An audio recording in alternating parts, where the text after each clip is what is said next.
Γεια σου, είμαι η Λίλιαν και σήμερα θα μιλήσουμε για την παγίδα του καλλιτεχνίτη. Οι περισσότεροι ελεύθεροι επαγγελματίες στην Ελλάδα, από έναν ηλεκτρολόγο μέχρι και ένα μισήτη, κάνουν ακριβώς το ίδιο λάθος. Ναι, μεν ξέρεις πολύ καλά τη δουλειά σου, αλλά ξεχνάς ότι είσαι και ο CEO της επιχείρησής σου. Αν δουλεύεις 12 ώρες την ημέρα, αν αντιγράφεις τις τιμές του ανταγωνιστή σου, αν το πλάνο σου για το μέλλον είναι απλά να βγει ο μήνας, τότε έχεις μια εξαντλητική δουλειά, αλλά όχι μια επιχείρηση. Και επειδή και οι πελάτες σου, αλλά και το κράτος θα σε αντιμετωπίσει σαν επιχειρηματία και επιχείρηση, τότε και εσύ πρέπει να βρεις το κουράγιο να δεις τον εαυτό σου ως μια επιχείρηση και ως ένας επιχειρηματίας. Πάμε να δούμε πώς θα σταματήσει να λειτουργείς τυχαία και πώς θα χρησιμοποιήσεις τη στρατηγική για να γίνεις πραγματικός επιχειρηματίας. Ας πάρουμε έναν πολύ καλό μεσίτη. Καλό όμως, εντάξει. Ξέρει την αγορά, ξέρει να κλείνει συμφωνίες. Πώς λειτουργεί όμως ως ελεύθερος επαγγελματίας? Σηκώνει το τηλέφωνο όταν χτυπήσει και το απαντάει από το δρόμο. Αντιγράφει ακριβώς τον τρόπο με τον οποίο δημιουργούνται οι αγγελίες, όπως ακριβώς το κάνουν όλοι οι άλλοι συνάδελφοι. Μαθαίνει τη δουλειά εμπειρικά ή τυχαία, όπως την έκανε ο εργοδότης του πριν από 20-30 χρόνια. Και αυτό είναι πρόβλημα.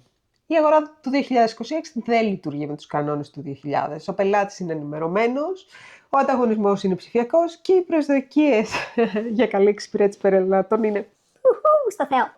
Όταν λειτουργεί χωρίς πλάνο, γίνεται έρημο της τύχης του. Για να πάρεις σωστές αποφάσεις ως CEO, χρειάζεσαι έναν χάρτη. Και αυτός ο χάρτης που θα σου μάθω σήμερα ονομάζεται Ansoff Matrix. Για να σου δώσω και λίγο backstory, για να ξέρεις έτσι τι έχει συμβεί. Η μήτρα Ansoff σχεδιάστηκε το 1957, τόσο παλιά, από τον Igor Ansoff, τον άνθρωπο που θεωρείται πατέρα του στρατηγικού management. Ο Ansoff παρατήρησε ότι οι επιχειρήσεις αποτυγχάνουν επειδή μπερδεύουν τις προτεραιότητές τους. Δημιούργησε λοιπόν ένα εργαλείο που σε αναγκάζει να διαλέξεις ένα συγκεκριμένο μονοπάτι ανάπτυξης ανάλογα με το ρίσκο που αντέχεις. Τι ακριβώς είναι? Είναι ένας πίνακας που χωρίζει τις αποφάσεις σου σε δύο άξονες. Τα προϊόντα και οι αγορές. Ο συνδυασμός του μας δίνει 4 στρατηγικές και πάμε να αναλύσουμε για να δεις που ανήκεις και ποια θα είναι η επόμενη σου στρατηγική απόφαση. Λοιπόν, το νούμερο 1 είναι η διείσδυση στην αγορά ή αλλιώς market penetration. Τι είναι? Πουλάς τα ίδια πράγματα στους ίδιους ανθρώπους. Άρα κάνεις το ίδιο πράγμα που έκανες στην ίδια αγορά που ήσουν. Απλά ο στόχος είναι να πάρεις μεγαλύτερο μερίδιο από την πίτα. Αν είσαι ο μεσίτης που είπαμε νωρίτερα, σημαίνει ότι θα πρέπει να γίνεις ο κυρίαρχος της περιοχής σου. Πώς? Με καλύτερη εξυπηρέτηση, με πιο στοχευμένη τοπική διαφήμιση και επιπλέον επιμόρφωση ή ό,τι άλλο μπορείς να φανταστείς, το οποίο θα σου δώσει μεγαλύτερο μερίδιο αγοράς. Πότε το επιλέγεις? Όταν η αγορά σου έχει ακόμα περιθώρια και εσύ δεν θέλεις να πάρεις πολύ μεγάλο ρίσκο. Το νούμερο 2 είναι η ανάπτυξη της αγοράς. Παραμένουμε ακόμα. Αυτό ονομάζεται market development. Παίρνεις δηλαδή αυτό που ήδη έχεις στο προϊόν σου ως είναι και το πας σε μια νέα αγορά. Πώς το κάνεις αυτό?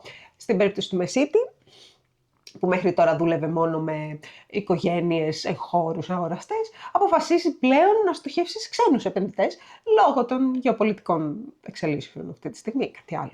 Η υπηρεσία είναι η ίδια, πώληση ακινήτων, όμως το κοινό, η αγορά δηλαδή, είναι κάτι τελείως διαφορετικό.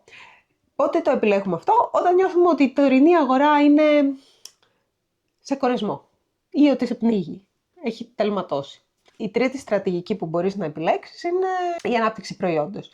Η product development θα μπορούσε να είναι ανάπτυξη υπηρεσίας, είναι ακριβώς το ίδιο στην δική μας την περίπτωση.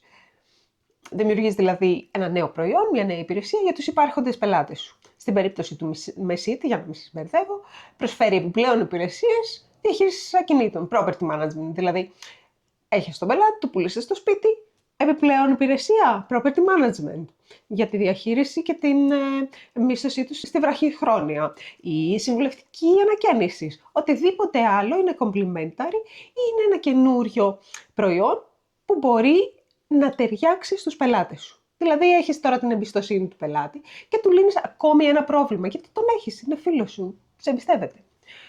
Αυτή τη στρατηγική την επιλέγεις όταν έχεις χτίσει ένα ισχυρό πελατολόγιο και σου ζητάει το κάτι παραπάνω. Ας το ζητάει, είναι χαζό να το κάνεις. Το τέταρτο είναι η διαφοροποίηση, το diversification. Τι είναι? Νέο προϊόν, νέα αγορά. Πώς να σου το πω τώρα αυτό? Είναι σαν ο μεσίτης να ξεκινάει μια εταιρεία logistics. Είναι ένα διαφορετικό παιχνίδι, έχει πολύ περισσότερο ρίσκο, απαιτεί και νέες γνώσεις αλλά και πόρους. Ένας ελεύθερος επαγγελματίας θα ζοριστεί λίγο να τα έχει και τα δύο ταυτόχρονα, ωστόσο αν πετύχει το υψηλό ρίσκο, έχει και υψηλή ανταμοιβή. Γι' αυτό και πάντα το κρατάμε στην εξίσωση. Τώρα που έμαθες λίγο και το Ants of Matrix, μπορείς να επιλέξεις τη στρατηγική σου. Έτσι λοιπόν, ως CEO, η δουλειά σου είναι να επιλέξεις ένα από τα παραπάνω τεταρτημόρια για τους επόμενους 6 έως 12 μήνες και να το υλοποιήσεις. Ο ελεύθερος επαγγελματίας που αποτυγχάνει είναι συνήθως αυτός που θέλει να τα κάνει όλα. Λίγο καινούργια προϊόντα, λίγο καινούριες αγορές, λίγο από εδώ, λίγο από εκεί. Και το αποτέλεσμα είναι ένα burnout. Το ξέρεις πολύ καλά. Γίνεσαι αναποτελεσματικός, χάνεις το feedback των πελατών και στην τελική καταλήγεις να μην είσαι ούτε καλό στη δουλειά σου, ούτε στη διοίκηση.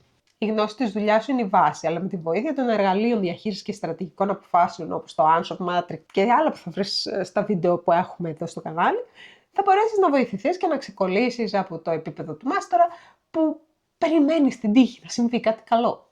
Πάρε τον έλεγχο ως CEO και αποφάσισε πού θα εστιάσει σήμερα. Τα εργαλεία που συζητάμε εδώ εφαρμόζονται καθημερινά από τις μεγαλύτερες επιχειρήσεις στον κόσμο και ναι, μπορούν να σου δώσουν τις απαντήσεις που χρειάζεσαι, χωρίς να καταλήγεις να αντιγράφεις τον ανταγωνιστή σου. Και στην τελική, ποιος θέλει να είναι δεύτερος και καταϊδρωμένος. Αφού λοιπόν αποφάσισε τη στρατηγική σου, το επόμενο ερώτημα είναι πώς θα τιμολογήσεις σωστά αυτές τις υπηρεσίες. Θα σου εξηγήσω γιατί το φθηνό πελάτης το βλέπει πονηρά και πώς γίνεται αυτό το μπέρδεμα που εσύ πιστεύεις ότι είσαι οικονομικός, αλλά ο πελάτης σου θεωρεί ότι είσαι πανάκριβος και δεν αξίζει τα λεφτά σου. Αυτό θα το λύσουμε στο επόμενο βίντεο. Για σήμερα ανέλυσε το Ants of Matrix για τη δική σου περίπτωση. Δες που βρίσκεσαι και που θέλεις να πας. Θα τα πούμε στο επόμενο. Γεια χαρά!